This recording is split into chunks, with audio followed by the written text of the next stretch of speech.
Our world is not always the same. Hidden from our view lies a different world. Creatures utterly unlike us. Almost alien. Yet they are more numerous than any other group on the planet.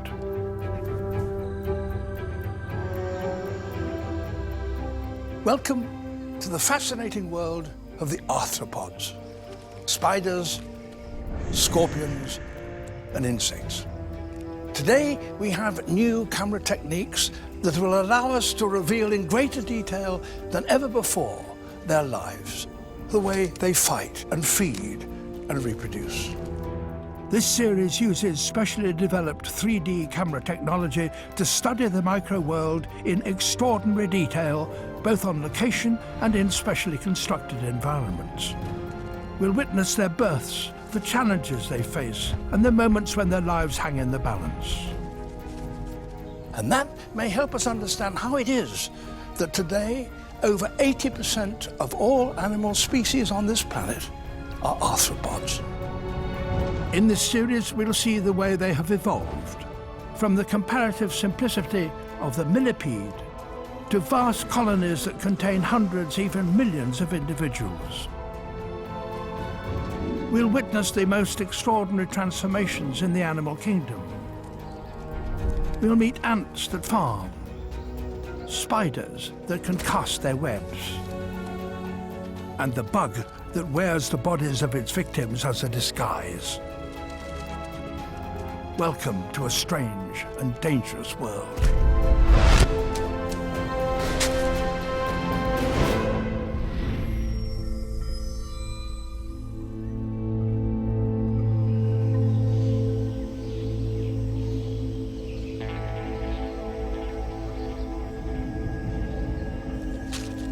The tropical rainforests of Africa are teeming with a huge variety of insects.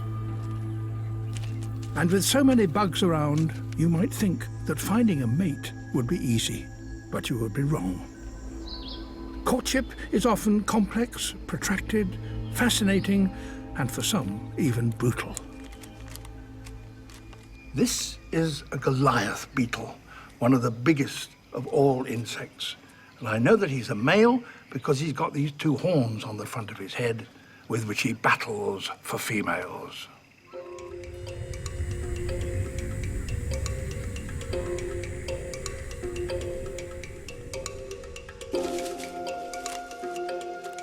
Goliaths are among the strongest insects in the world.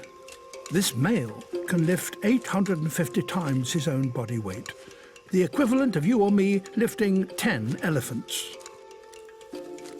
He'll need all his strength to win the right to mate.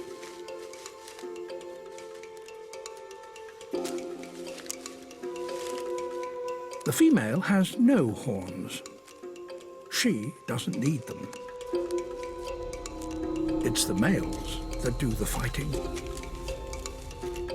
They face off, each assessing the threat the other may pose.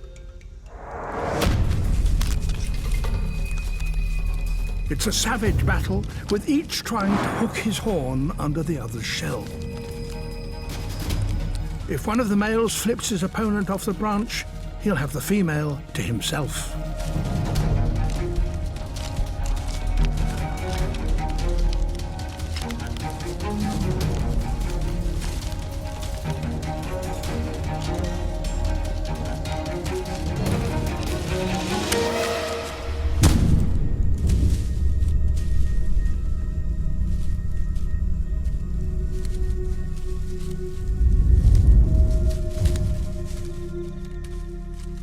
The loser retreats.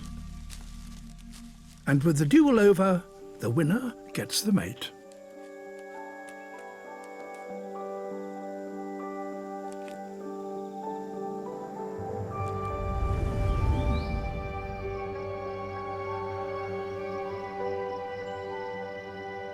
On the floor of the South American forest, it's all about touch and smell. Sight is not much use to bugs that live in the undergrowth.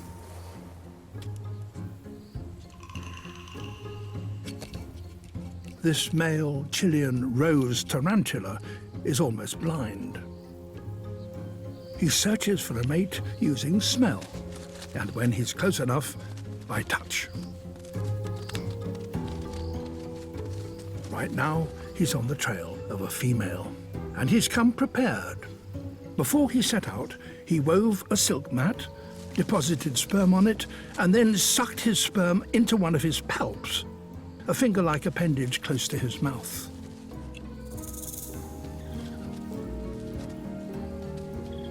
This female has signaled her presence to him by emitting a sex hormone. And he approaches. He pushes himself beneath her. Special hooks on his front legs hold her fangs aside to prevent her biting him. His movements also stimulate sensitive hairs on her underside. And with this, she yields, and he uses his palps to fertilize her.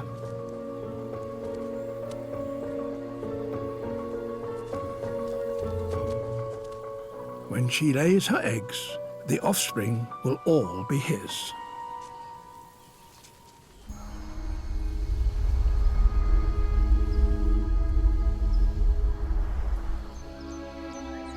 In North America, there's a male with far less time to find a mate. He is a Nasonia jewel wasp, and is no bigger than a match head. He only lives for 2 days, so his entire short life is devoted to mating. And with so little time, he has an unusual way to ensure that he's successful. When he finds a female, he smears the sex hormone on her antenna. If she finds it stimulating, she'll let him mate. This female doesn't, and wipes his scent off as fast as he smears it on.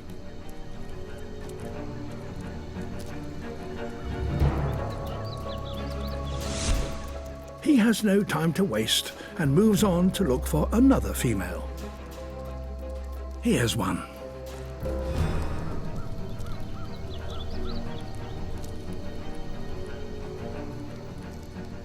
This female likes his scent, and he mates. Success.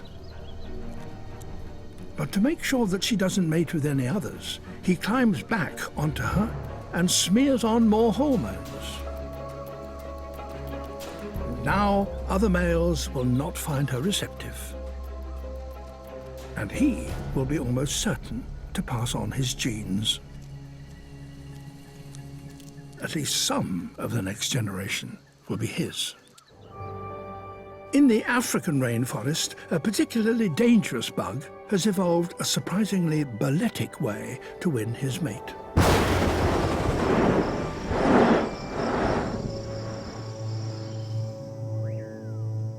There are over 2,000 species of scorpion.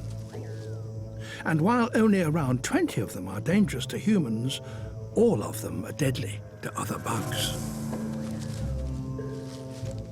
These Tanzanian red claws, like all scorpions, are mainly nocturnal. Their mating rituals generally take place at night. But their bodies fluoresce under ultraviolet light, and that makes it possible for us to watch their most intimate behavior. When a female finds a male, their extraordinary ritual begins. They dance.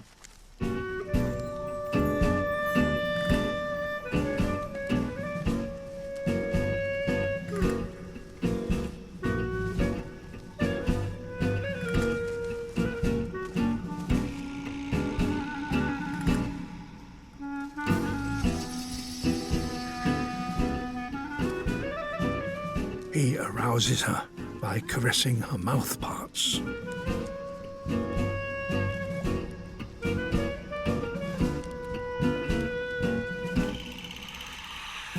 But while he tries to stimulate her, she is testing his strength.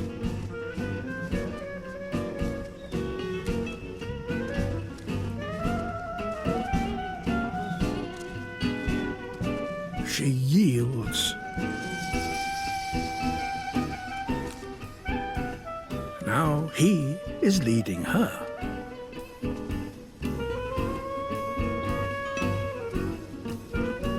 Eventually, he deposits his sperm on the ground and gently pulls her onto it.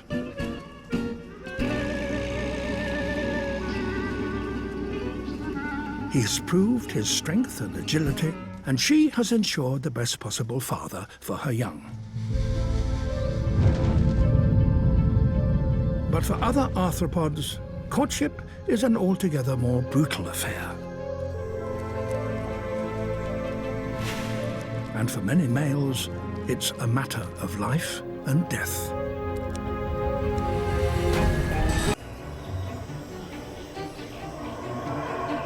Arthropods have many fascinating courtship rituals. From the dance of the scorpion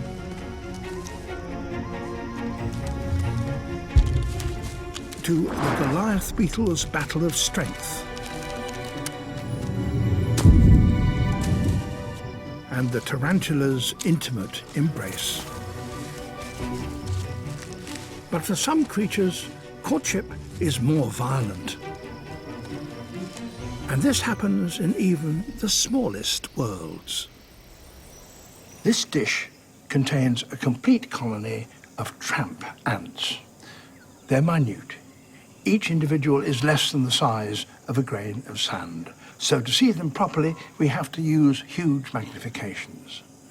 But they're worth watching because the dominant male has a really brutal way of ensuring that only he breeds.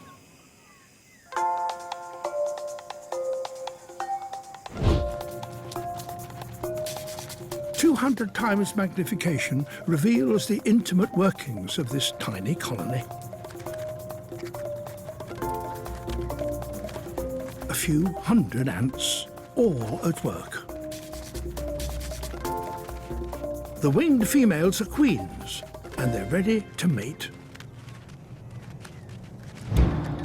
And these two males are fighting for the right to mate with them.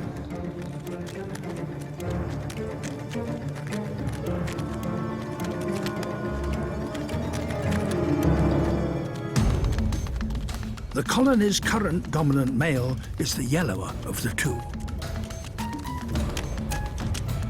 He must somehow drive all the other males out of the nest, leaving him as the only male that can mate. But he's not strong enough to kill the other males himself. Instead, he gets other ants to do his dirty work. He smears a rival male with a powerful scent. This makes it smell like an invader.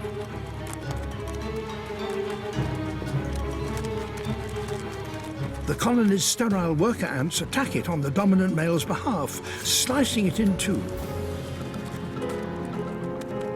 In this colony, at least, violence pays.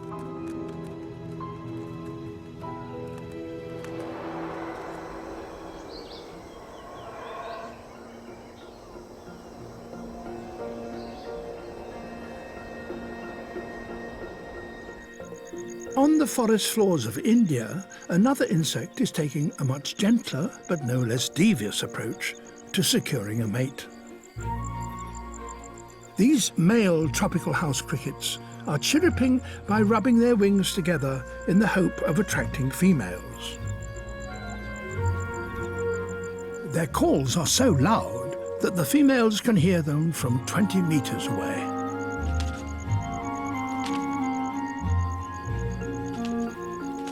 This female has made her choice.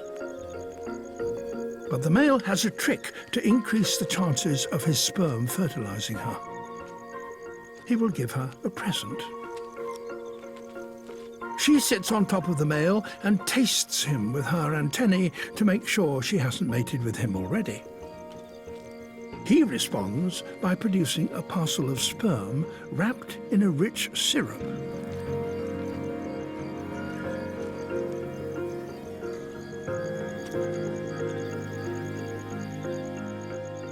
As he leaves, the parcel sticks to the female's sex organs.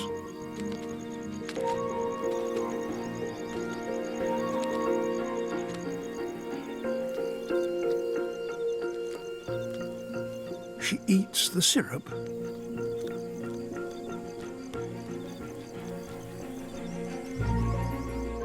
and his sperm remains attached to her sex organs.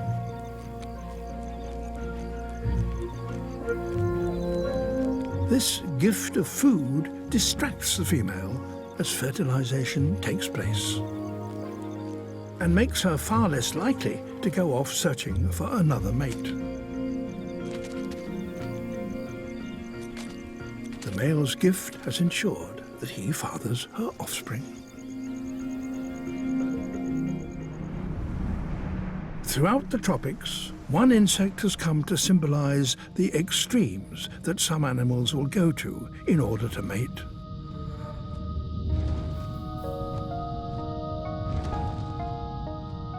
Praying mantises are highly skilled predators, and they hunt by sight. But their hearing is limited to just one sound. They can detect bat sonar to avoid being eaten. Praying mantises are so named because of their pious-looking posture. But these bugs are neither meek nor mild. They're voracious predators.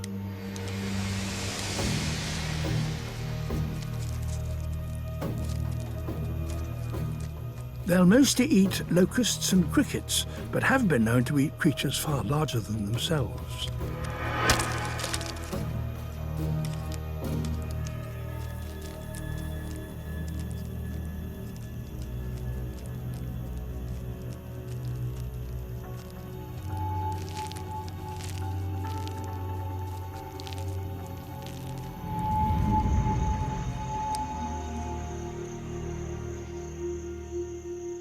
This male mantis, climbing up towards his potential mate, can have little idea of the danger that he's in.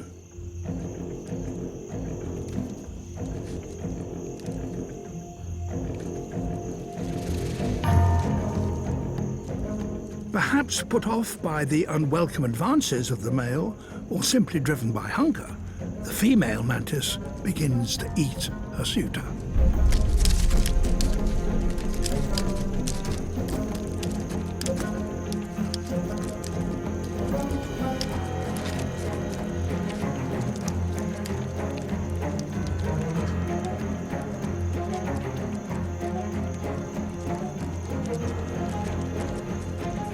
Holding his upper body in her left claw, she starts to chew through his thorax.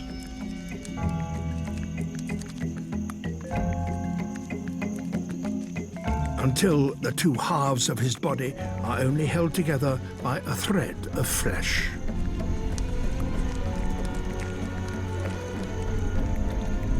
Eventually, his head drops away.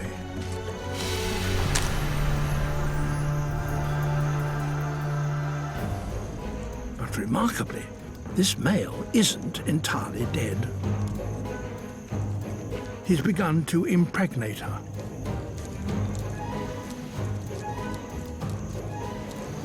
The female has removed his head, and with it the brain cells that control his inhibitions. But his abdomen has its own nerve cells. Cells that control the act of copulation, and they allow him to pass on his genes even in the throes of death. In reproductive terms, this male has succeeded. But his death is a symbol of how strangely unfeeling the arthropod world can be.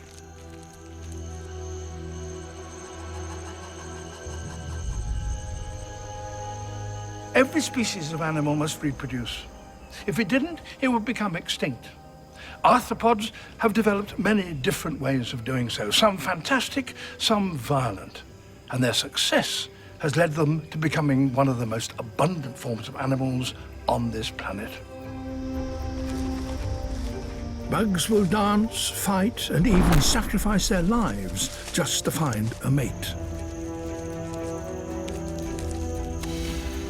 Courtship is key to their success. But more important still is what happens next. The arrival of offspring, the birth of a new generation. In the next programme, I'll meet the creatures that do without sex altogether and produce billions of young in a single summer. Watch the arrival of thousands of baby spiders. And look at perhaps the most remarkable transformation in the animal kingdom. The moment when the feeding machine that was a caterpillar becomes the breeding machine that is an adult butterfly.